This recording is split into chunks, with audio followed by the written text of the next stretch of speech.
with the first pick. Thunderstruck! Thunderstruck! Yeah, Thunderstruck! Welcome to the Fantasy Rant podcast presented by Stadium Rant. Gang's back together again. I'm your boy, Dan Baker. We got Mason Beck and Lee Cook here to break some football down. This week we are talking about winners and losers from the Diontae Johnson trade, injuries and their fantasy impact, and emerging players around the league. But we have our boy over here in the Commanders jersey. Talk about that game, my guy. It's taken me a few days. Maybe yesterday I finally started to come back down from it's a hard to describe that kind of high. I've never had that kind of win for a team I've pulled for. I watched the play at least 100, 150 times, just sit there watching every angle I could see Sunday night. Just holy crap. This is why things like that, it's once in a lifetime, really. But it's why we love sports. The Commanders played a great game, and it really shouldn't. If you watch the whole game, it shouldn't have came down to that. Had some red zone struggles, gave up a big run, and then all of a sudden we're down. Get the ball back with 28 seconds. You got an incompletion. Use your timeout. You got 8 seconds, and they're able to make that pass for about 14 yards. I will say, I'm not going to give Tony Romo a lot of credit, but he made the exact call. The Bears coach is an idiot. And just from nothing else, for him to go to a microphone and say, well, that play had no bearing on it. It was the last play that mattered. If they don't get that 15 yards, you're not getting close. I mean, the ball didn't make it to the end zone. It made it to about the 1 yard line. Without that 15 yards, you're running a hook and ladder, 15 lateral play. You have no chance at it. So and he threw it like 65 yards in the air. Right. Already. You're going to ask him to throw at 80? No. It's a whole different – the play to set it up is just as important as the Hail Mary. Tyreek Stevenson, biggest idiot in the world. But I know this is a fantasy show, so I want to bring it back to fantasy in just a second. Before I do, though – one more second about the Commanders. Real-life football. And maybe I'm just a crazy homer, but in real life, NFL, to win the game, I think anybody would be crazy if they didn't. I would take Patrick Mahomes because he's a proven winner. He's shown that he can do it in clutch time. I would take Patrick Mahomes over Jaden Daniels. There is not another quarterback in the NFL that I would trade Jaden Daniels for. There is not one. Not Lamar, not Josh Allen, not Jalen Hurts. There's no other quarterback I would take over Jaden Daniels other than Patrick Mahomes. Hold on, I thought that was a comment. Mason, that's just you, isn't it? Hey. Like, no one's commenting.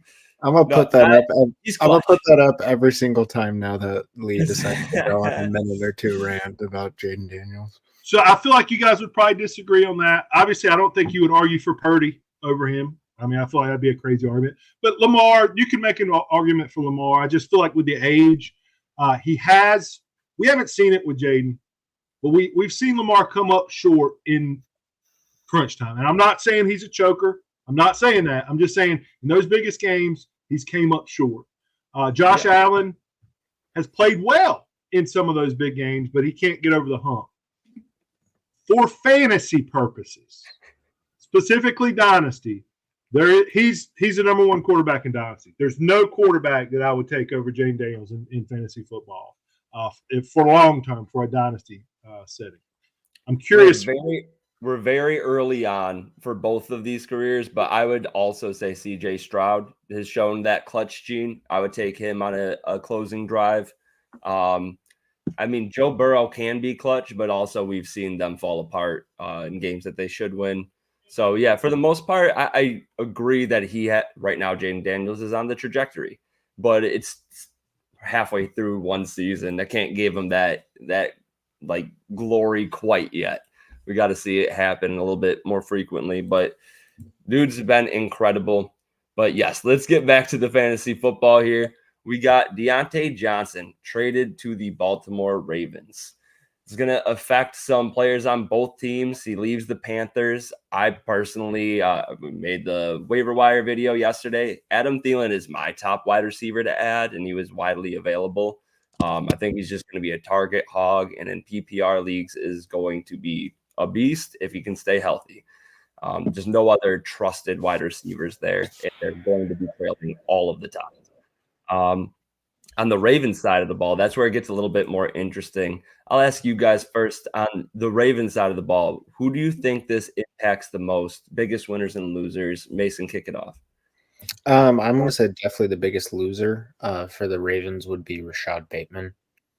He's kind of been producing the last couple of weeks and, might have learned his way into his lineup this last week. But now I think with Diontae Johnson going there, there's just going to be too much. Zay Flowers has just been killing it the last couple of weeks, so he's definitely going to be the wide receiver one still moving forward. I'm not worried about his production, maybe a little bit, but not like over the top worried by any means. Maybe the tight end situation gets a little more worrisome, a little harder to trust when it already is hard to trust at this point. But I just think everyone but Zay Flowers, and it does help Lamar, obviously gives him another target, but everyone besides Zay Flowers really kind of is affected by this. Lee, do you agree with that? Do you think Rashad's the biggest impact? I do not. And I would actually say that Zay Flowers is going to be the biggest person hurt. And the reason why is there's similar skill sets. There's going to be a lot of overlap with those routes. Rashad Bateman has just became playable, but he's not this key cog to your fantasy team. He's a guy you can put in on your flex. Zay Flowers was creeping up. He had two big games out of the last three. Didn't do anything against Tampa, but he was creeping up into that back end wide receiver one, high end wide receiver two, and I think he's got to have that target share to really produce. He's not the big play guy. Rashad Bateman's still the big play guy. He's boom or bust. But I just think overall production, this is going to knock Zay Flowers down to a back end wide receiver two, where he really had the potential to ascend. And I think that's the more meaningful impact on your fantasy team. And I think Mark Andrews is going to be relatively unaffected. He's still going to be that red zone target. And it looks like at this point in his career, he's touchdown or bust, unfortunately. He'll still get those targets, but I could see Diontae, especially when he gets worked in the next couple of weeks, taking some of that valuable target share from Zay Flowers. Yeah, and I have to agree with you. I think that with both of them being like the more technical route runners, more the short to intermediate parts of the field, I think Rashad Bateman's going to stay a field stretcher because, you need that role in your offense. I don't think that people were relying on him either, to your point, Lee. People were relying on Zay week in and week out, and Diontae's a great route runner. He's intuitive. He can extend plays, and Lamar's incredible at that. So I think that he's going to cause a big problem for whoever. I don't know who's going to be the wide receiver 1 or 2 of the bunch. I do think Diontae Johnson's he's in the early stages of his career, he was very proven. He kind of fell off in the tail end of his career with the Steelers and then went to a bad offense in Carolina. So who knows how much of it he has left, but he's still pretty young. I believe he's 28 years old right now.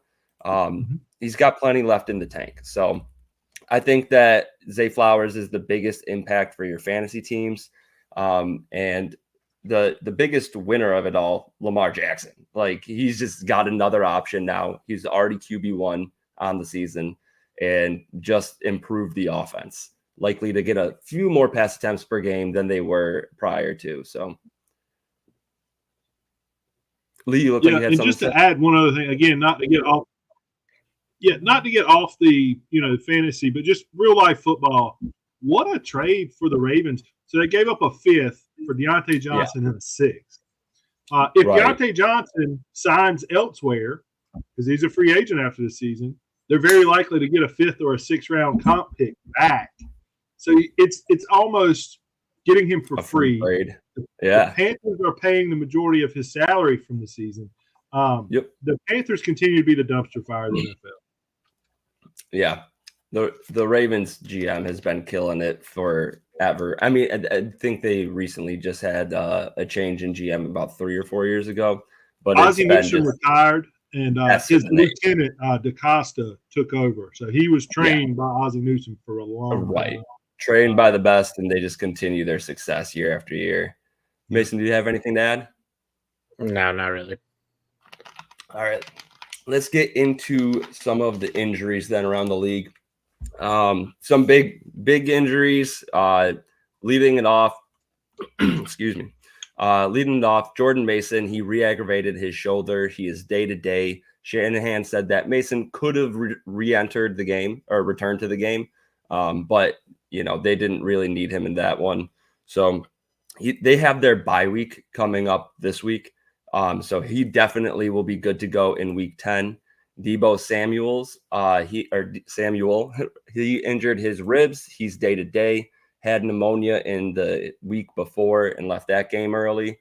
I don't know how serious the rib injury is. He's also listed day-to-day. So with the bye, I think it's going to be fine. But the ribs are something that can be re-aggravated much more easier. And we know that Debo's got a hard running style. So Mason, do you have, same with the shoulder too, especially for a running back, and Jordan Mason also hard running style. Are you worried about re-aggravation for these injuries, Mason? Not necessarily, maybe. The more thing I'm worried about for Jordan Mason is McCaffrey coming back, because there's serious talks that he's going to be back after the bye. He might have seen the end of time for Jordan Mason really being productive. Obviously, if McCaffrey's not playing, Mason's still a great start.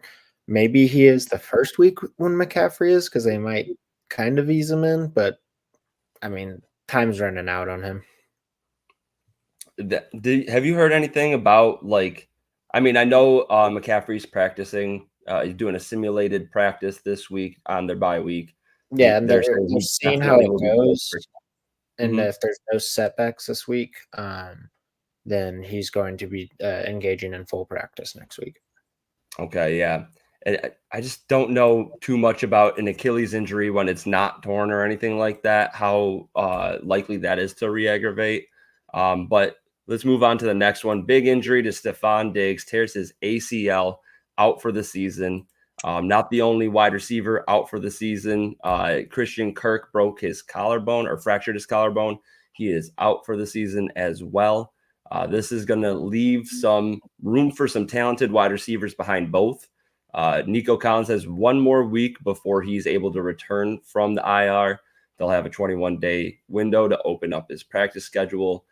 But if he does return right after that, Nico Collins has an incredible schedule lined up for him. He will be returning to Detroit, Dallas, Tennessee, and then Jacksonville before they have their bye in week 14. 3 of those 4 defenses are bottom half against wide receivers. So definitely a name to acquire. Maybe somebody has Nico Collins, is hurting for a win this week. Go and make that trade if you can afford taking this week off, because I think Nico Collins is going to come back in a big way. Would you guys agree with that, or were you guys thinking more target Tank Dell, maybe because he could be a little bit cheaper? I'd say target both. Tank Dell might be a little harder to get this week because he's really the only wide receiver on that team. After that, it's John Mechie, Xavier Hutchinson, Robert Woods. I don't think I'm missing anyone. Dalton Schultz. I expect him to week, honestly, this week. I think there's a ton of pressure on Dell. Maybe. 63% rostered is Dalton Schultz right now in sleeper leagues. Maybe he'd be a guy to target just for this 1 week as a streamer. Oh, yeah, no, if you're streaming, I think he's one of the tight ends of the week for streaming tight ends, that is. I'm not saying he's top 5 or anything. He could be, but, might as well take the shot at him when it's CJ Stroud as his quarterback and he doesn't really have anyone else to throw to. Yeah, 6 targets or more in 3 of the last 4 games. Just hasn't done a ton with it, and no touchdowns on the year, so that's really what's hurting him most. Well, Mixon's taking the touchdowns from Stroud in general. Stroud's been hurting me in fantasy lately because there's no touchdown. He took the life of that safety, or that whoever that DB was that he ran through last week. That was vicious. Oh, dude, Mixon looks great. It looks like he has new life in him. 100%. and part of the reason there too isn't just that Mixon's played well; it's that the Texans O-line can't pass block right now for C.J. Stroud. They're doing pretty well in the run block, obviously, but they're not giving him a lot of time. I think I saw a number where he's being pressured on more dropbacks than any quarterback in the league. At the very least, I think he's top 2 or 3, but I want to say it was the number 1. So I would cautiously buy. I'd be more willing to spend for Tank right now because I do think just the up and down nature. I think he'll be quite a bit cheaper. Nico a few weeks ago, but with people expecting him back in 1 week, you've already held him through injuries. He's going to cost. And now Diggs going out, the price just went up another step. And Diggs, just as far as dynasty talk, I mean, he's a free agent after this season. It's a pretty devastating injury for it to happen at this point in the year. He's going to be on a really small deal, prove-it deal somewhere next year. Lee, I looked it up. C.J. Stroud does have the most hurried throws by 6. Next closest is Lamar, and that's most likely because he extends so much. So, yeah, really is going to be a problem, especially when you don't have those reliable guys that just get open, you know? So we could see a small downtick just in the overall offensive production for the Texans. Hopefully Nico Collins can come back healthy and stay healthy, though. I think these 2 wide receivers, a mix like this on offense with a very talented, reliable quarterback is what you look for in fantasy. Nico is going to be more intermediate to downfield. Tank, he can really do it all, but he's probably going to be more used in that slot role. So I think that both are great names to go out and get while you still can, because they're going to blow up after a couple of weeks here. All right. Other guy with the season-ending injuries, Christian Kirk, broken collarbone. Really bad day for the Jaguars wide receivers in general. Brian Thomas went down as well with a chest injury. I didn't list Gabe Davis because it's already said that he's going to be playing in week 9. I think that was a shoulder injury, though, if I'm not mistaken. So all of them left the game at one point. So much to the point where now Parker Washington is being brought up as a big name. He's being added in a lot of leagues. I saw before the week started, he was only rostered in 2% of leagues, rightfully so. It's only jumped up to 14%, but that's a pretty big jump in 1 week. Gabe Davis likely to return. Brian Thomas Jr. originally listed as week to week. After MRIs showed that it wasn't anything too serious, listed day to day, and has gotten in a limited practice today on a Wednesday, which is a great sign. I'd expect him to make it, but definitely keep your eye on the injury report. Lee, let's say that Brian Thomas Jr. does play, Gabe Davis plays. Then they got obviously Evan Ingram. Reports point towards Etienne returning. Let's say all parties are healthy. Would you be willing to flex Parker Washington in a 2-flex league? We'll call it PPR. No. Not if in that scenario, if either one of the receivers is out, I feel like he's a fine fit flex play. But I still think Evan Ingram is going to be the number 1 target getter. He's the safety blanket. Etienne coming back. The numbers show that when vacated targets occur from the receivers, a lot of those targets end up going to the running back. Yep. Parker Washington looked really good in limited time, and they're an atrocious defense. So they're going to have to throw the ball. But if he's wide receiver 3, this just isn't a good enough offense, especially with those weapons at tight end and running back, where I want any part of the wide receiver 3. But he's certainly a guy that I would roster. And Gabe Davis has had issues with injuries. Brian Thomas is a rookie, so we don't know. He's clearly the wide receiver 1 there. He had already taken that role before Christian Kirk went out. But he's a guy I like putting on my bench just to see what happens with the health of the wide receiver room. I think it's a good move, especially since both were banged up in the week previous. Mason, I asked Lee if you think, or do you think that Parker Washington is flexible this week? 2-flex league, PPR league, would you put Parker Washington in their desperation play? Sorry, shout out Aaron Judge, just hitting a 2-run home run. Why is he nodding so much? No, honestly, I'm not. Like, it's kind of intriguing maybe picking him up, but definitely not playing him this week. because I'm kind of looking at it sort of this way. People are saying, "Oh, Parker Washington, he's going to replace." Well, if Brian Thomas is out, maybe, but like if Brian Thomas is playing there, Parker Washington is nothing to me because they're looking at it like, "Oh, he's going to replace Christian Kirk." What has Christian Kirk done this year? Like, I mean, who Yeah, I like think he had how like one much big game, production is he going to get the same production as Kirk? Probably not. 2 big games. Yeah, I mean, and he's not the same styled player. Like, Yeah. Parker Washington, like profiles to me as more of an outside wide receiver. I think if there's anybody that's going to be like a cardio king, just kind of a distraction, it'll be Parker Washington. Brian Thomas will shift more into a role that's going to be running all types of routes rather than primarily downfield routes. That would be my guess. I think this is just massive for Brian Thomas Jr. Gabe Davis will continue to be boomer bust. And then Brian Thomas Jr. is really the biggest impact here. Lee, you mentioned Evan Ingram as well. I was just a little bit surprised that Evan Ingram didn't have a bigger day last week with all the injuries that were occurring. It was Brenton Strange that ended up getting those like extra few targets. Ended up, if Evan Ingram didn't have the touchdown, then Brenton Strange would have had a little bit better of a day. I don't think that they'll mix him in too much, but I do think that Brian Thomas Jr. could be a buy low candidate, especially if any of your managers out there, if you know they get antsy when they see a questionable tag, go and grab them while you can. All right. Drake May, next name on the list. We got, he had a concussion. He had a limited practice today, which is a good sign as well. Concussions, you know, that they're unique to everybody. So just keep your eyes on the injury report for that one. And then Jordan Love had the groin injury. The most recent report on Sleeper as of 4 hours ago says Love, who didn't practice Wednesday, believes it is realistic for him to play Sunday against the Lions. He said it. Players are always optimistic.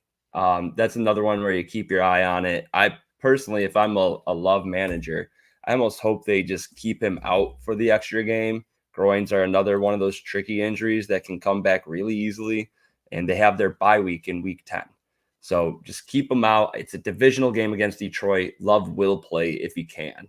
But I would personally rather him just stay out, get fully healthy for the rest of the year, and then just kill it like he has been.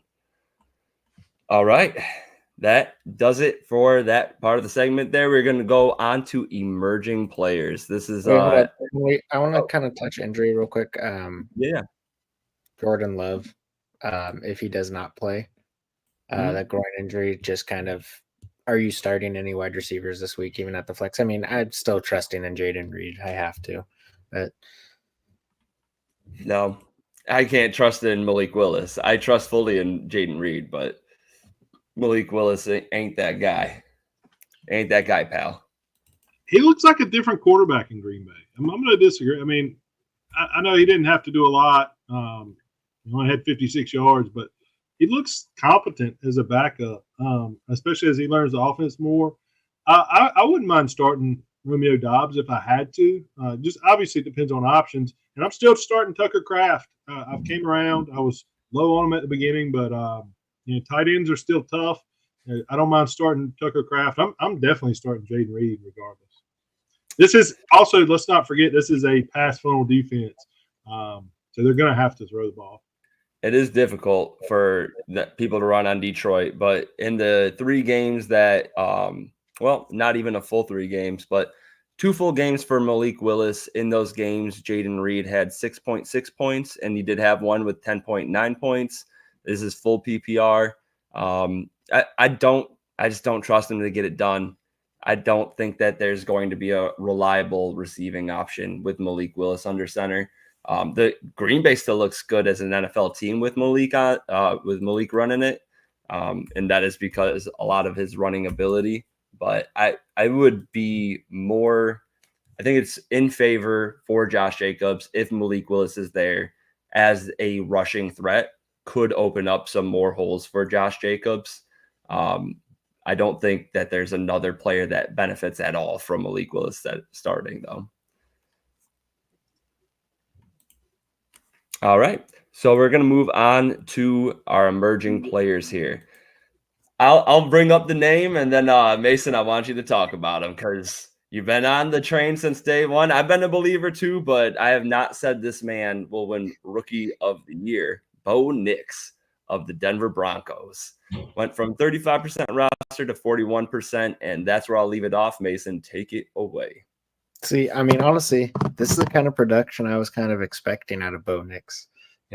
Told you Rookie of the Year kind of stuff, but sadly, Rookie of the Year is no longer attainable unless Jaden Daniels decides to not play a single snap the rest of the season. That's pretty much the only way it's attainable at this point. Or Jaden Daniels just decides to stop playing football, correct? But I mean, dude, he's been lighting it up. I mean, Cortland Sutton last week, he obviously still a little scary with 2 weeks ago, putting up 0 points. But this last week, I mean, Cortland Sutton just went off. It's against Carolina, obviously one of the weakest defenses in the league. So Bo Nix obviously fed, but this was Sean Payton's game to really test Bo Nix, I feel like, against a weak Carolina team where they had a lot of control of the game. I actually I spent the second slate of games watching the Broncos and the Panthers. That's what I did. A choice. But, yeah, I mean, they kept throwing the ball even later into the game. And I mean, I think it was Sean Payton really testing them out. And the run game just does not look consistent by any means whatsoever. So I think this Broncos team, they're being competitors. I think they're going to pass. And Bo Nix does look good. There's no denying at this point. Yeah, he still does make those rookie throws sometimes. But for a rookie, he's looking pretty damn good. It's looking like the rookie that started the most college games in FBS history. It's crazy because, I mean, you hear all of the things coming into the draft and people gas up stuff like that, and rightfully so. And same with Jaden Daniels. Both guys look like they are ready to play ball because they have experience. And then you see the opposite side of it. Anthony Richardson, everyone knew that he started, I think it was 10 or 11 games in his final year. And I think it was 1 or 2 games in his first year or his sophomore year. So Anthony Richardson looks like a guy that has only started 10 to 15 games in college, and Bo Nix and Jaden Daniels look like guys that have played their 80-plus games. So, no, I mean, it is weird thinking about it. I mean, just even look at the Niners drafting Trey Lance. He played D2, and He didn't play a ton of games. He played during the COVID season, I believe. Was it D2? That's really it, I think. Was it D2 or FCS? Yeah, right? I think it was FCS. He went to NDSU. Yeah, FCS, But still, yeah, I get what you're saying. Not a lot of experience, just has a lot of talent. That's not a position where you can do that. No. There's not many at all where you can do that. But we've seen Tyrone Tracy, not a ton of experience as a running back. Doesn't matter whether you're a wide receiver or a running back. At some point you're finding holes, you're making people miss. He's doing a great job. But quarterback, you can't just throw an inexperienced player into the NFL and be like, well, he's 240 and 6'5". So, and the NFL's not a waiting game anymore. Nobody's going to wait 3 years for a guy to truly develop. That's not how it is anymore. Coaches get fired. You draft a guy and he's developing to play under your neck, your successor. I do want to comment real quick as the noted show hater of Bo Nix. It's been a little better than I expected. He doesn't pass the eye test for me still. His fantasy production has mostly been through the rushing numbers. Obviously, he had his career game against the Panthers. I'm pretty sure the Panthers are going to be the 7th Pac-12 team at the route they're going, that they're going to get relegated to college. They don't look like an NFL team on either side of the ball. And you look at it, and some of that was Sean Payton. Like I said, he was throwing the ball late. He was running fake field goals, up 3 touchdowns in the fourth quarter. J.C. Horn was very upset. He was padding Bo Nix's stats. And oh no, he definitely was. We'll see. Wow. But he's got, it's that fantasy cheat code that quarterbacks can be better for fantasy than they are real NFL. And nothing against him. The Broncos defense has been well above expectation. That's why they've been a very competitive team. I still don't – obviously he's a rookie, so you have to give him time. But just throwing the ball, especially any sort of deep balls, I worry about his arm strength. And the next 2 games are the Ravens and the Chiefs. We know the Ravens have been giving up some big plays in the passing game. That's kind of where you got to beat them. I don't know if he's capable, and I don't think he's going to get a ton of rushing yards against the Ravens and the Chiefs run defenses. It's not just like the only way you can beat them, but it's like they're the worst in the league against wide receivers right now, and they're 28th against quarterbacks. Yeah, They're I mean, bad. I think the only thing about it is that it's a Harbaugh defense, and against a rookie, that could be a little tough.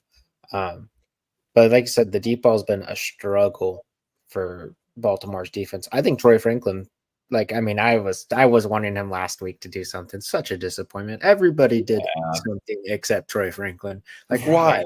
Like, you're trying out your rookie quarterback. Why not try out one of your rookie wide receivers? Like, it didn't make sense to me. But I think, if they need the deep ball, Troy Franklin could be a good guy to go to this week. Yeah, and I mean, Bo Nix, he's pretty average on the deep ball right now, at least by the numbers, 37.8%, not great, but for a rookie quarterback, that's not bad, being 15th in the NFL right now. I agree that he doesn't have exceptional arm strength, but like Sean Payton's offenses have never had success through the deep ball. All those years with Drew Brees, there's never a time where any of us was like, oh, that cannon of an arm is what gets the job done. So as long as he can still be quick and decisive, I think that's what's going to work. And Jameis Winston just did that.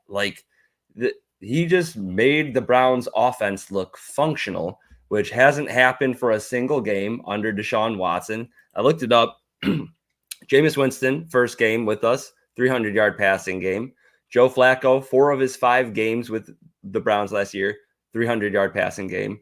Deshaun Watson has not had a single 300-yard passing game in any game with the Browns. So Jameis Winston did this other than a couple of deep connections by just taking the easy passes.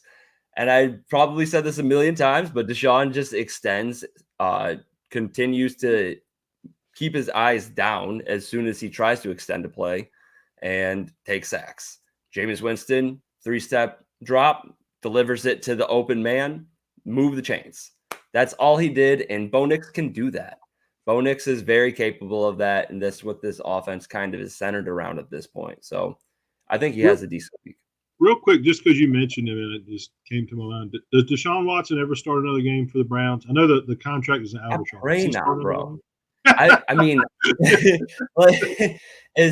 I hate the man, so I was already biased coming into the situation. But then he sucked. I was like, okay, he's got physical talent. Maybe we give him a little bit more time to get reacclimated after 500 days exactly off from NFL games.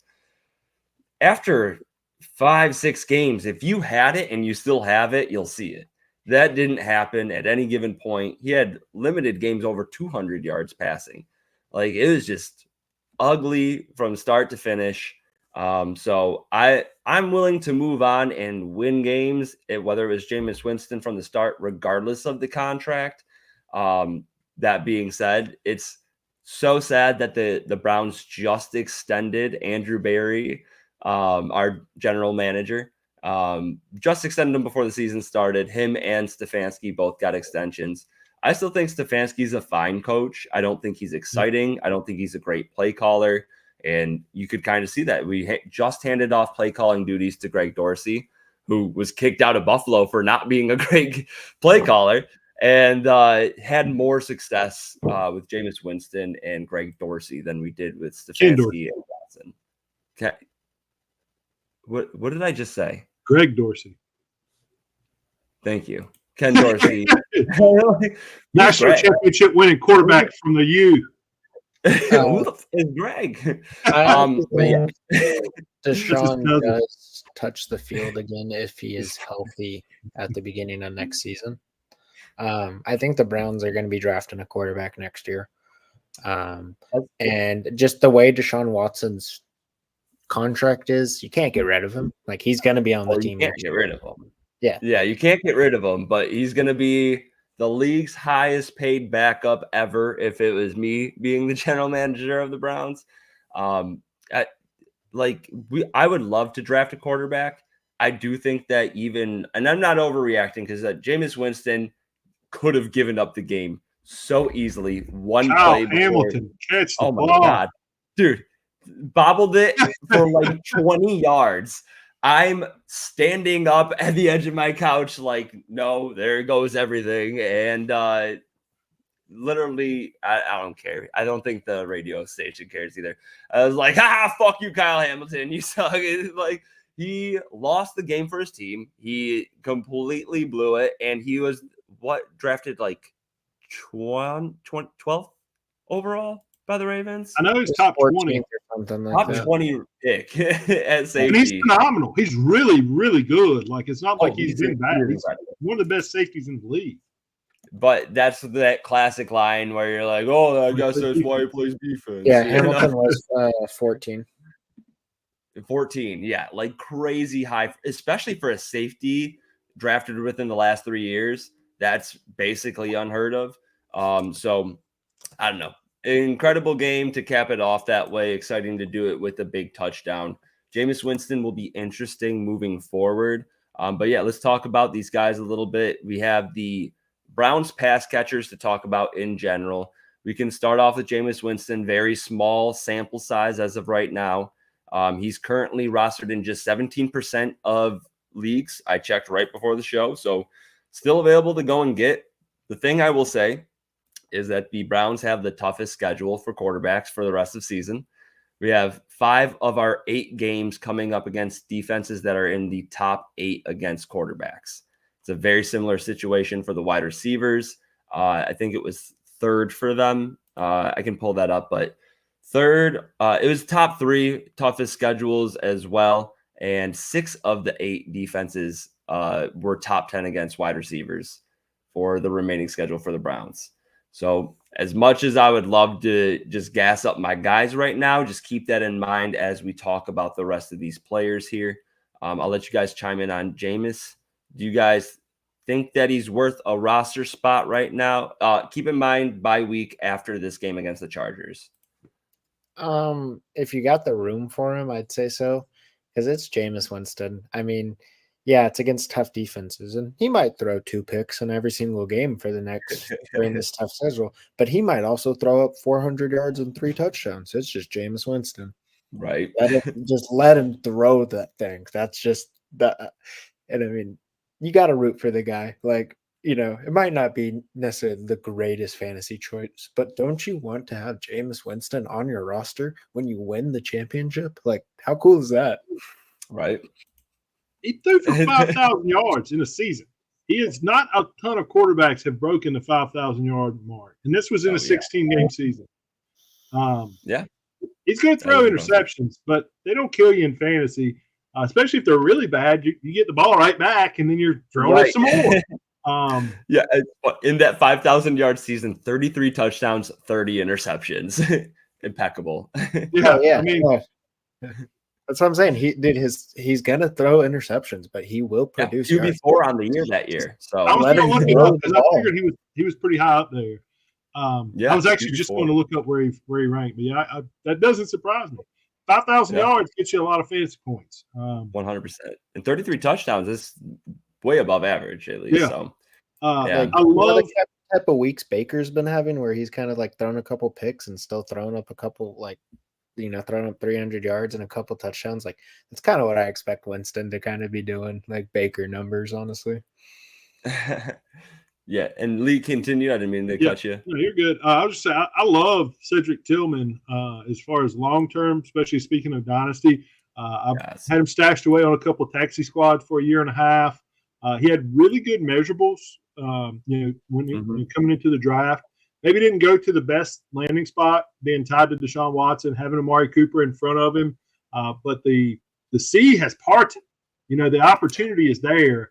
I don't think Jerry Jeudy is a wide receiver 1 in the NFL. There is that potential that by this time next year, Cedric Tillman is the clear number 1, and depending on the quarterback situation, could be a very, very valuable asset in Dynasty.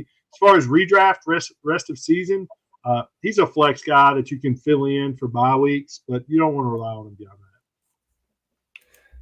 Yeah, No, I definitely agree with that. I think I also drafted Cedric Tillman in a few leagues. That was the year where we didn't have one of our first round picks because we had traded for. I don't think we had our first 2 rounds of picks, and he was our first selection, 3rd round, 75th overall. Shows that we wanted to go and grab him and loved him in startups this year because Amari Cooper's on a contract year, Elijah Moore's on a contract year, just re-signed Jerry Judy, or signed and re-signed Jerry Judy, or So traded and re-signed Jerry Judy. But the So contract, even though it was too much for Judy, still wasn't that big for wide receivers these days. And right now, Judy, like you said, best served as a wide receiver 2 on the team. Tillman has the classic physical traits of a wide receiver 1 in the NFL. He can win jump balls. He's not the explosive player, but at least in terms of his speed, he's moderately quick. But he had a 4.54 40-yard dash that was in the 36th percentile.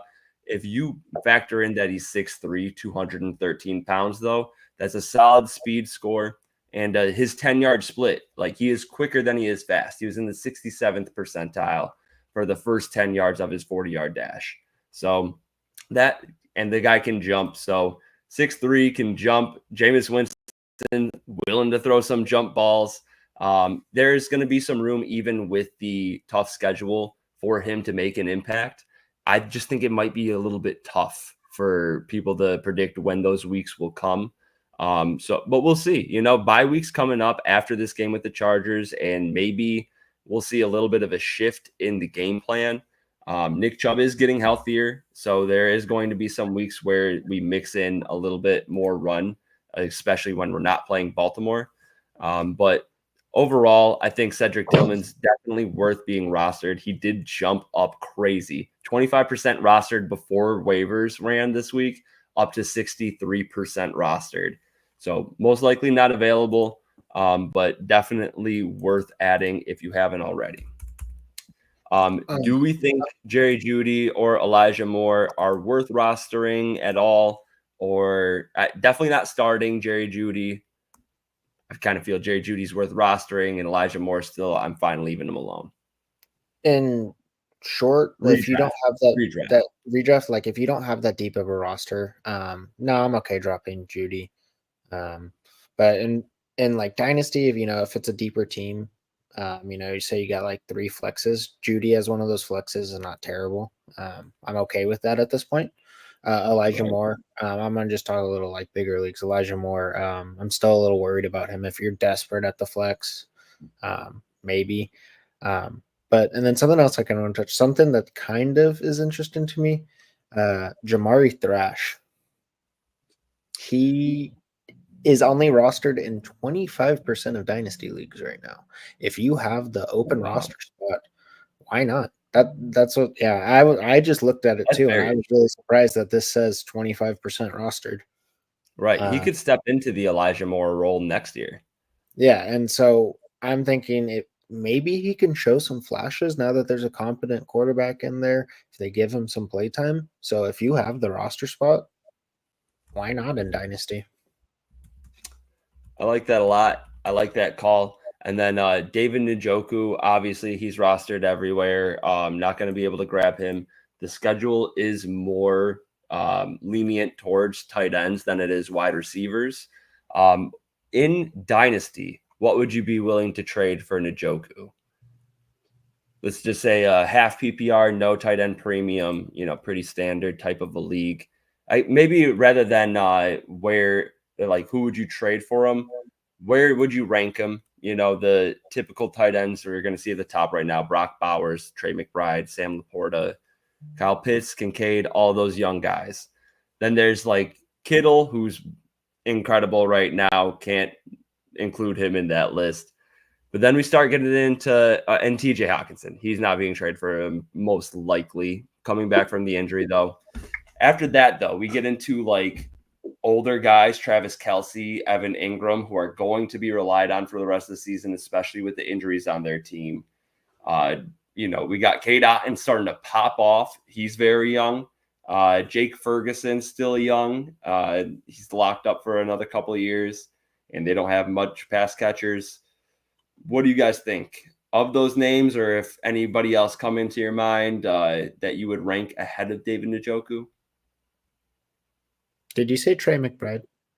Yeah, Trey McBride for sure. He's number 2 on the list for keep trade cut right now. Okay, I wasn't sure if you said. Oh, are we talking dynasty wise? Dynasty, yes, sir. Oh, okay. Right, yes. I'm trying to look more long term because I feel like Evan Ingram. Well, we're skipping. Okay, that's why you didn't say the obvious, because I was sitting there like Laporta, Kincaid, like. Right. Yeah, all those guys are younger and just on great offenses or have already been proven. George Kittle's just doing too well right now and is younger of those old tight ends like Travis Kelce we were talking about. I guess Evan Ingram is a year younger as well. But George Kittle's too productive. TJ Hawkinson young and will return to production.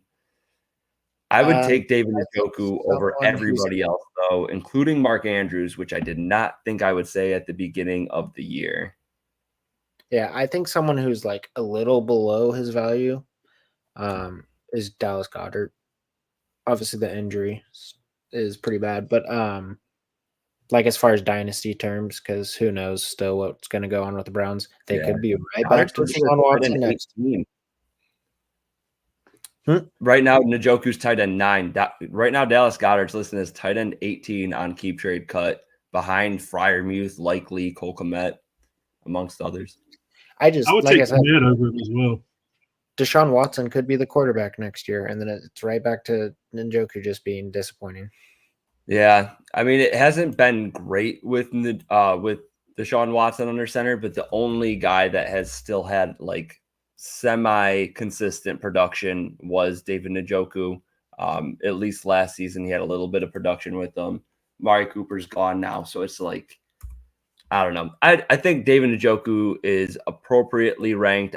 Right now, they do have Tucker Kraft ahead of him. I would take Njoku ahead of Kraft, so he'd be my tight end 8 in Dynasty. Yeah, I would definitely take Kraft at this point just because of the quarterback situation and the youth. I mean, looking at that, I would take Evan Ingram over him as well. Maybe I'm just an Evan Ingram lover. I feel like he's certainly was more consistent last year, and even with some of the uncertainty with Trevor Lawrence, Christian Kirk's likely not going to be there next year. Gabe Davis is there, but he's hit or miss. I mean, it's really Brian Thomas, and he's going to be the number 2 option in that offense. There's just a lot of uncertainty, like Mason said, as far as what does Cleveland do? Are they drafting? Are they going to hit on the quarterback if they do draft a quarterback?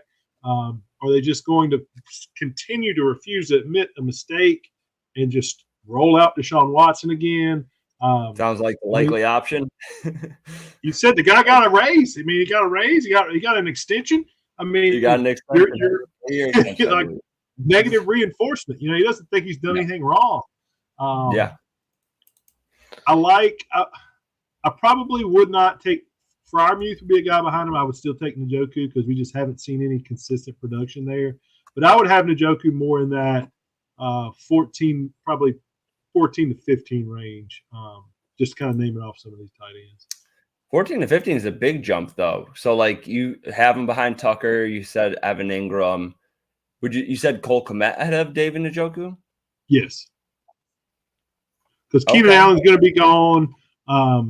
Again, Caleb Williams has shown flashes. It hasn't been super consistent this year because he hasn't been consistent, but I just like the long term, especially when you factor in, and they're going to have a new coach. They're very likely that's going to come with a whole new offensive staff, and I think they could just a much better offensive game plan and play caller in Chicago would make a world of difference for the passing attack as well.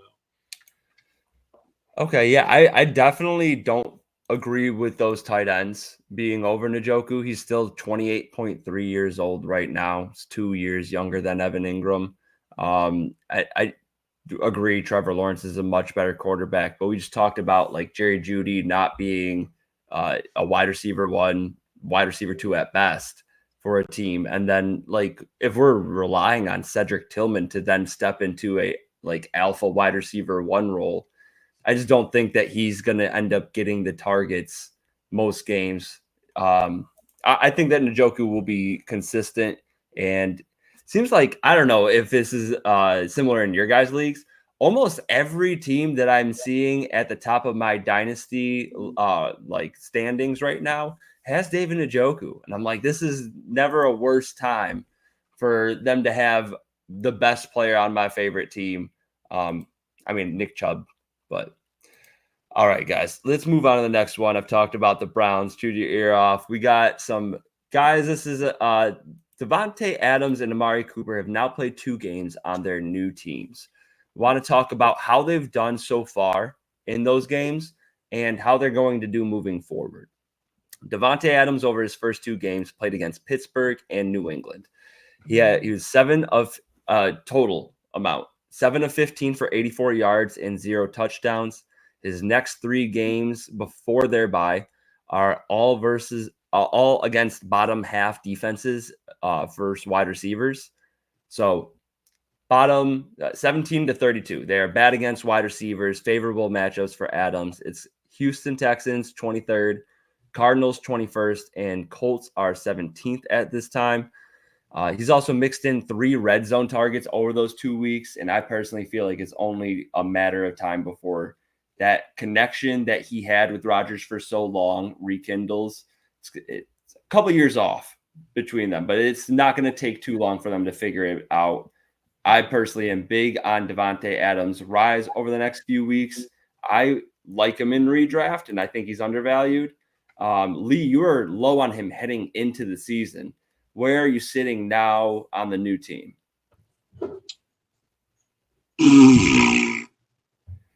Elaborate. They're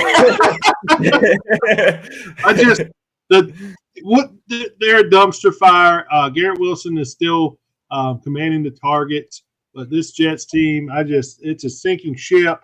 Aaron Rodgers is, the more they lose, the worse the chemistry is going to get, and it's already pretty bad. Obviously, there's the friendship there, but Devontae Adams is not getting any younger, having to learn a new offense. Obviously, who knows what offense is it new? Is it new though?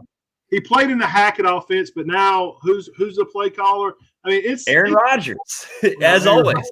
Is Aaron Rodgers in Green Bay? Is Aaron Rodgers now? It's bad, and this is just it's going to get worse before it gets better.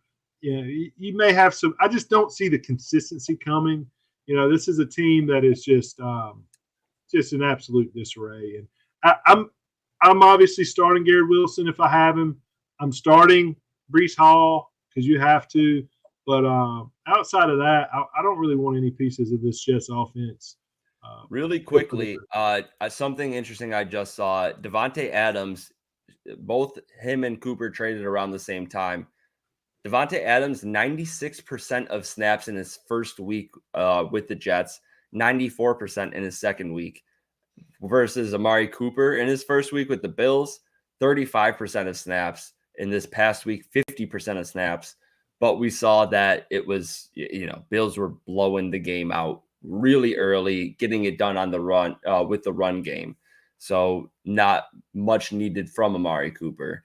He did more with a 35% snap game than he did with the 50% snap. But I just thought it was interesting, kind of speaking to what we're talking about. Like, you can't be on the field week 1 for 96% of the snaps unless you know the offense. So he knows it. I think it's just a matter of time before they get their timing down. So question for you, Dan. Oh, go ahead, Mason, and I'll ask my question. Honestly, I think Devontae Adams will improve from what he's been doing. I don't think it's going to be a massive improvement by any means. It's not going to be league winning. The Jets look terrible. I mean, yeah, like you're saying, Dan, like, there's still that connection. Maybe they can rekindle it. Yeah, but there might be that connection, but that connection worked good when both these players were pretty much in their prime. They're not in their prime anymore. They're not in their prime. People kept saying that it's this connection. It's like they're completely different players now than they were, 3 or 4 years ago now? That's why I feel like the connection is important, though. Yeah, it's been at least 2 years. I think it's like 2.5 years, right? Because this is This Let me is look real quick. Devontae played 2 years in He played Vegas. 2 years with Las Vegas, and now he's back with the Jets. Yeah. So yeah, like 2 years and 3 games with Las Vegas. So little over The 2 O-line years. is terrible for the Jets too, though. Like, I mean, they have no They head missed coach. the Really. game. Like, I mean, it's just Garrett Wilson is the only one doing anything because he's the young guy who's able to make plays happen right now for that team. And just that So, volume. Aaron Rodgers is just going to get the ball to him. I mean, you have to when he doesn't have any time to get anything off except just hope that Garrett Wilson can do something. Yeah. And we've seen the targets slightly drop from Garrett Wilson's ridiculously high average since Adams joined the team. Still 17 targets over 2 weeks. Still played 100% of snaps and 98% of the snaps in those 2 weeks, and has been much, much more efficient with some of the attention being taken off of him. So Garrett Wilson, I still think we have to wait and see how consistent he'll be if Devontae Adams and Rodgers rekindle that connection. But I do think that overall, Devontae Adams is going to improve. Don't freak out quite yet. Still put him in your flex. That's where I'm at personally. But I don't blame you if you do want to wait to see it for 1 week before you start throwing him out there again. On the other side, sorry. Oh yeah, you had the question.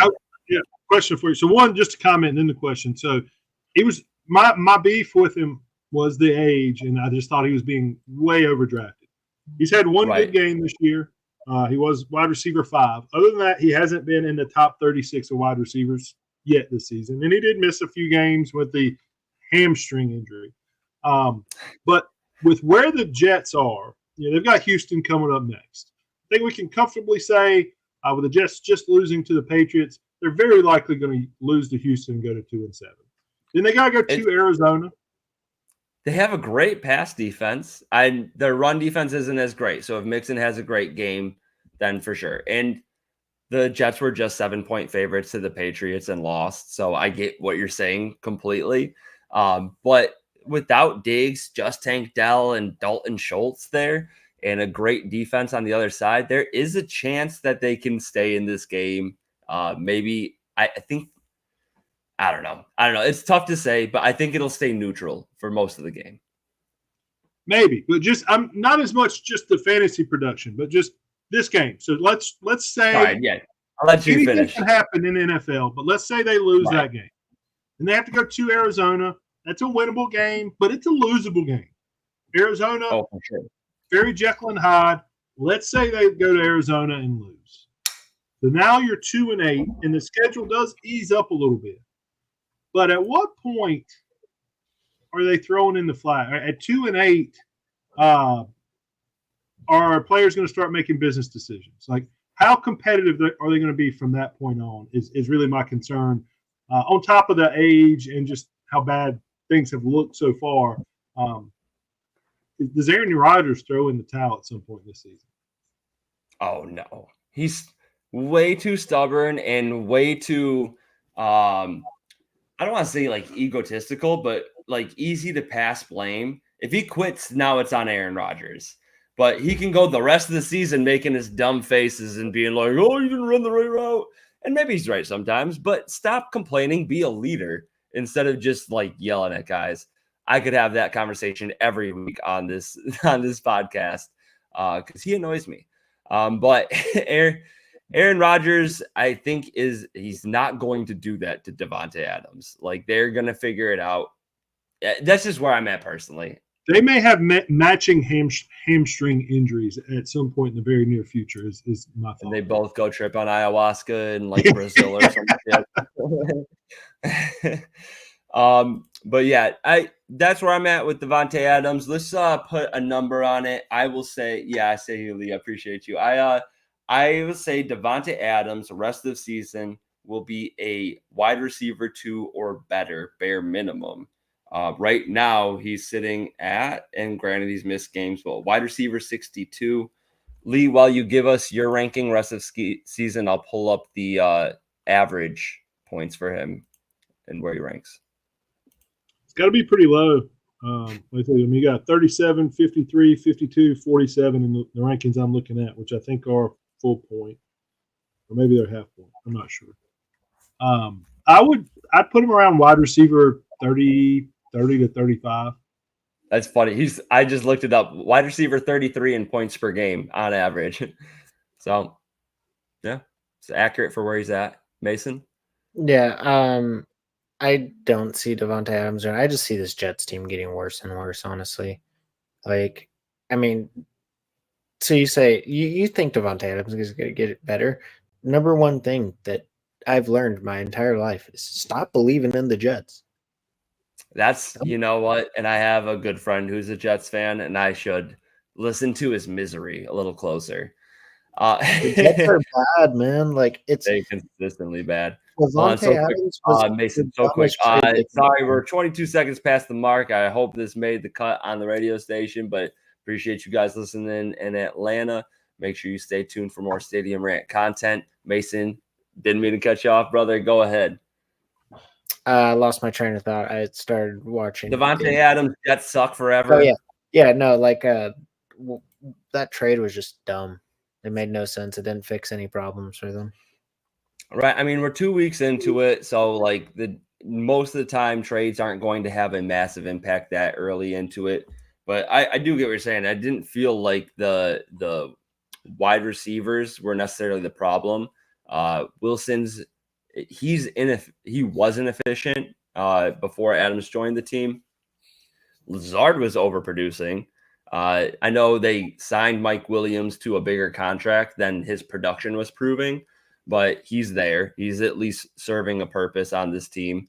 And I do think that like Tyler Conklin was doing about what he should be. Breece Hall is pretty inefficient too, but that's what I was going to get to is the offensive line. That is clearly the problem in my opinion. Aaron Rodgers used to be able to extend plays. He can't do that like he used to. He needs a offensive line that can support him for at least 2.5 seconds before he can release the ball. And if you can't do that, then there's going to be problems because he's not mobile like he used to be. But Devontae Adams hasn't been – he can get loose on the deep ball. We actually saw that a lot more in Las Vegas than his time in Green Bay. He was primarily a downfield receiver in his time there. But I do think that typically with Rodgers, it's those quick hitting plays. And I think that's why we've already seen him get 3 red zone targets in his 2 weeks there. I think that he's going to see that increase more and more because Garrett Wilson has never been a touchdown monster. So that and Breece Hall really hasn't been either. Like he can rip off long gains for touchdowns, and he's definitely not a slouch as far as like the power back department goes. But he's not that guy necessarily. I think they needed the red zone threat, and I really think that's where Devontae Adams makes up some ground here. All right. Amari Cooper is the last player we're going to talk about today. Did you guys want to touch on AR after that? Sure. Okay. Yeah, we'll do it. Amari Cooper and a little teaser. We got Anthony Richardson's dynasty value, and can he support any wide receiver options after this? But Amari Cooper, over his 2 weeks, we talked about a snap percentage, 35% and 50% in the first 2 weeks there. Still learning the offense. In those 2 weeks, he was 7 of 15 for 84 yards and 0 touchdowns combined. Next 3 games before he also has a bye on the 4th week, like Devontae Adams. Next 3 games is against Miami, who is 4th against wide receivers, Indianapolis, who's 17th, and then Kansas City, who is 5th. Amari's not the same red zone threat that Devontae is for the Bills quite yet, at least. He's only got the 1 red zone target, but like we said, less snap percentage there. Amari Cooper or Devontae Adams rest of season is my first question to you both. Real quick, I might have misheard, but 5 catches, 66 yards, and a touchdown the first 2 weeks in Buffalo. He got a touchdown the first week. Yes, but it wasn't in the red zone. Oh, 3 red zone targets. Adams did not have the touchdown, and Amari Cooper had 1 red zone touchdown If I said it Yeah. incorrectly, my bad. Yeah, One red zone target, 12-yard touchdown for Amari Cooper. That's on me. Good looks, Lee. Yeah, you're good. I'm this Buffalo, man, this offense with Joe Brady, they don't put the ball up. I mean, all the pass catchers, Dalton Kincaid, he's touchdown or bust this season. The run game has looked really good with James Cook, and even when they had to put Ray Davis in, the defense isn't great.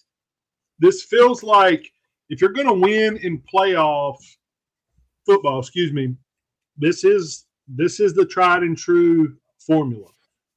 It's working for them. I don't see any reason why they would change, especially as it gets colder. We know that there can be some really messy games in Buffalo as it gets colder. I'm 1 hour away. It's already getting messy this time of year. I think he's a flex option and nothing more. I would still take him over Devontae Adams because I just don't know how many more games he's going to play. I got a feeling even if he is playing, I don't know if his best friend Aaron Rodgers is going to be throwing the ball. And obviously, I just think Buffalo is going to score a lot more points, which is an obvious statement. But give me the guy that's going to be on the offense that's going to score more. Yeah, honestly, I definitely like Cooper over Adams for sure rest of the season. Something that is kind of interesting, though, coming into the season, we said Josh Allen doesn't really have a ton of weapons. If we kind of look at it now, James Cook's looking great. Dalton Kincaid's looking solid. Shakir's looking good. Keon Coleman's looking good. And now you got Amari Cooper, who was a solid, proven vet. I mean, I think they're looking good respectively. Like James Cook looks great, but he's not adding a ton to Josh Allen's production. Keon Coleman, but this one's like he doesn't look great. Like Shakir doesn't look exceptional either. Coleman doesn't look exceptional either. He had a great week last week for fantasy. Last 2 weeks have been solid. Yeah, but I'm saying like, there's a lot of sorry. Go ahead, Nick. I didn't mean to touch you. Sorry. There's a lot of guys that just fit their roles. I feel like very well. Like there's no guy that I think is necessarily. That's a fact, though. I think it's a very role playing kind of offense. Like it's not like let's focus on this guy. I keep on talking over you, man. About Keon Coleman, I said from the beginning of the year, he is not an alpha wide receiver one, despite his body type. Sleepers got him at 6'4", 215. He is not an outside wide receiver. If you can put Amari Cooper on the outside and mix Coleman into the slot where he can get some free releases, that by far was his biggest downside as a prospect coming into the league. He was horrendous against press coverage. He was in the 8th percentile against press coverage. And that's as, a bigger guy in college. How's he going to get it done in the NFL with bigger, stronger athletes there? So I think that Amari Cooper coming to this team will help Coleman a ton. And we've already seen that in the first couple of weeks, even with Amari Cooper's low snap percentage. Coleman has jumped up to 75% and 83%. He only eclipsed that one other time before that. And he's had 125 yards and 70 yards, 7 targets in both, and 4 in 5 receptions, respectively, in the last 2 weeks. This can help Coleman a ton. I don't know if Shakir's production will be consistent. And I think Amari Cooper will grow into the role as we see his snaps increase. But overall, who do you think the Amari Cooper trade hurts the most? And then if you guys have him in front of Devontae Adams, where do you put him rest of season rankings? I have Cooper potentially being like kind of a back end wide receiver 2 as kind of a top. I think he's a safe kind of wide receiver play. Once the snap share increases more, I'd still give it 1 week before I'm very confidently starting him. Okay. Or not very, but just confidently starting him. I'd give it 1 more week. But if you got to put him at the flex this week, no problem with it. Okay. Lee? Yeah, I'd probably have him around the top end wide receiver 3, 25, 26 range. Maybe a little higher just with all the injuries. We've lost a lot of guys. Pour one out for our homies. I think this bourbon's too good. I won't do that. I think as far as who did it hurt, Well, Curtis Samuel was already non-existent, droppable in any league, dynasty or redraft. Very disappointing with the money they paid him. Yeah. But I do think it stunts Keon Coleman a little bit. Shakir is that underneath guy. And I think it probably hurts Kincaid a little bit, especially as he's more involved and takes some of those red zone targets. Because I just said it earlier, they're not throwing the ball a lot. Kincaid is really relying on those touchdowns to be viable. And without him, he's not really not at that top end tight end we would hope. So I think it kind of depresses everyone's value outside of Shakir. Shakir is the chain mover. He's catching a lot of underneath stuff, working out of the slot. So everybody other than Shakir, I think it hurts. And I don't know, again, as the team continues to play, I don't know that it's a huge help for Josh Allen, but it does help Josh Allen just having that extra red zone target. And Kincaid would have been my answer as well, because I think Amari Cooper is a possession wide receiver and Kincaid does rely on touchdowns. I think Cooper can start to mix into the red zone work a little bit more often. Kincaid right now has had 7 or 6 targets in all 5 of the last weeks. He has only had 5 or more receptions in 2 of those weeks and has not topped 55 yards once. So if you're getting, 4 yards for 4 receptions for 40 yards, you're not helping fantasy teams much at all. So I think that he takes the biggest hit in terms of startable assets that people are relying on. But last player we have to talk about here is Anthony Richardson. Anthony Richardson started off the season. I don't have it in front of me, but in Dynasty, he was at least a top 10 quarterback in terms of where he was being drafted in startup rankings. Lee, I will give you full credit. You said it at the beginning of the year. He's not a reliable passer. You think that this is the peak of his Dynasty value and to get rid of him now. I am a Dynasty manager. In my longest lasting Dynasty league, I had drafted him in the rookie draft. I had full faith that he would increase his efficiency as far as the passing game goes. And if anything, we've seen it decrease in his time in the NFL. So it's been really rough for Richardson managers as far as Dynasty goes. This is not the time to sell because right now he is the QB 23 as far as keep trade cut rankings go for Dynasty. That's ugly. The players that are listed in front of him, I had it here. What there they are. All right, Sam Darnold, Michael Penix, Tua Tags, Dak Prescott, JJ McCarthy has not played a snap in the NFL, and he's 5 spots ahead of Anthony Richardson. Trevor Lawrence, and Bo Nix. So I get a lot of those. Bo Nix, Trevor Lawrence, Dak Prescott, Tua for sure. Sam Darnold has, absolutely stepped into his own as the starter for Minnesota. That's kind of why I don't get JJ McCarthy being 5 spots ahead of Richardson and 4 spots ahead of Darnold. But other than that, I don't agree with the Penix Jr. and I don't agree with the McCarthy because of play of the quarterback in front of them or the contract that quarterback has. So where do you guys stand on Anthony Richardson? Do you think QB 23 is appropriate for his dynasty value, or do you think it's too high or too low for his ranking? Who's below him? I was trying to pull it up, but I'm a little slow. I'm trying to pull it up. I'll get it up in front of me right now. I got you. All right. So for the dynasty rankings at QB alone, we have right behind him Kirk Cousins, 36.2 years old. Geno Smith, 34 years old. Justin Fields just got benched for Russell Wilson, and Russell Wilson actually looks like he's holding his own. Matthew Stafford, 36 years old.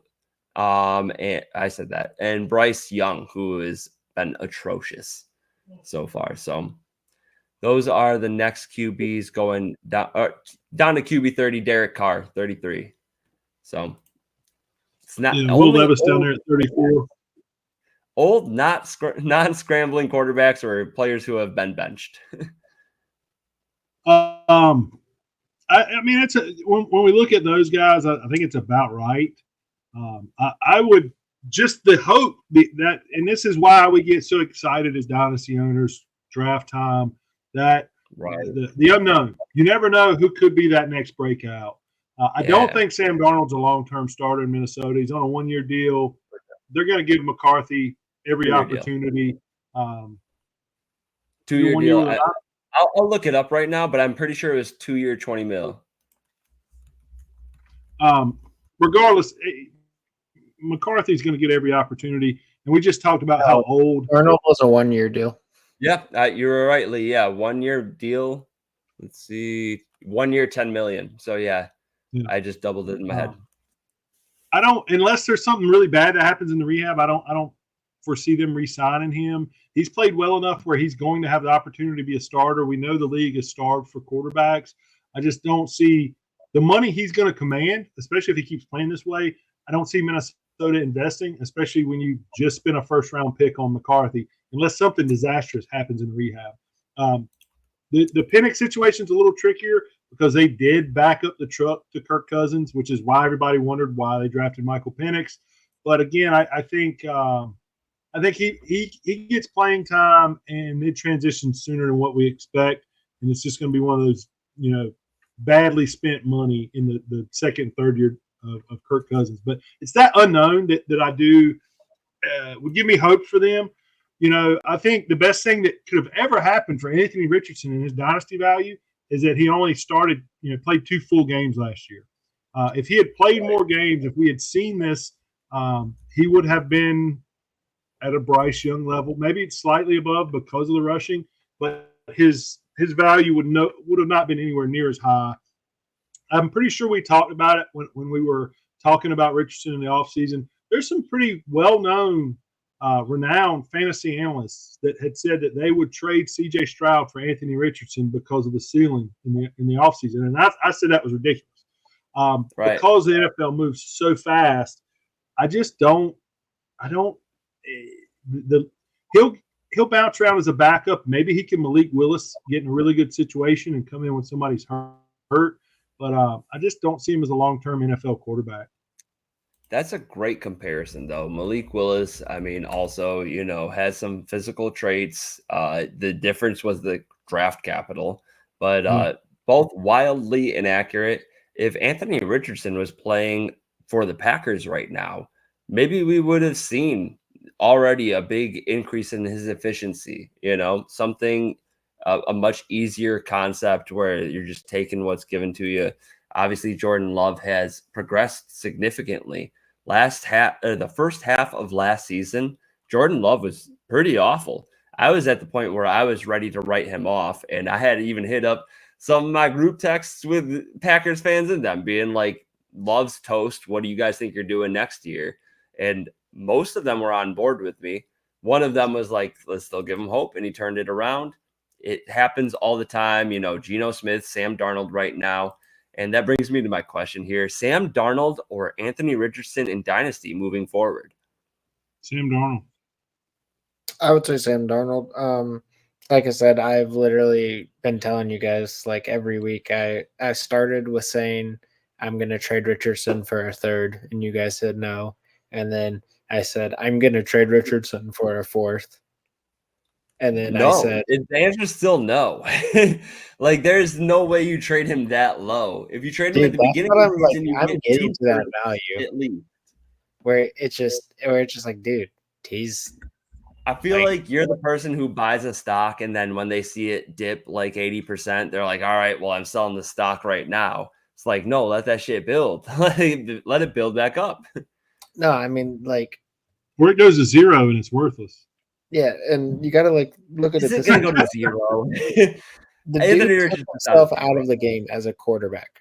Like, I get it. You're tired. You're running a lot. I get it. You're the quarterback. You don't do that. That was deplorable. As a junior college athlete would never have taken myself out of the game. And that's fucking junior college. You're in the NFL. You made your dream. Play through whatever you're you only come out if the coach pulls you out, especially as a quarterback. You want to Yeah, talk and about losing your offensive line? Skill positions will come out for a rest. Offensive linemen do not come out of a football game unless they're hurt. Facts. They play every snap. And no, they're not doing the amount of running, but the physicality that those guys are taking every play, I'm sure every one of them would like to take a break at times. They do not. And you have to have those guys bought in, believe in you. It's the most important thing for a quarterback. And you talk about losing your offensive line. That will do it in a hurry. And not only that, but like the guy who made the comment is Ryan Kelly. He is the vice president of the NFLPA. The man knows how to conduct himself and speak when it's appropriate. And that guy felt like it was appropriate to be like, this is too far.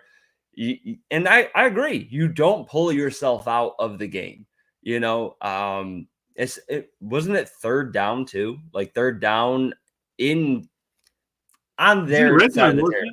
Like they were in like near the red zone at the bare minimum.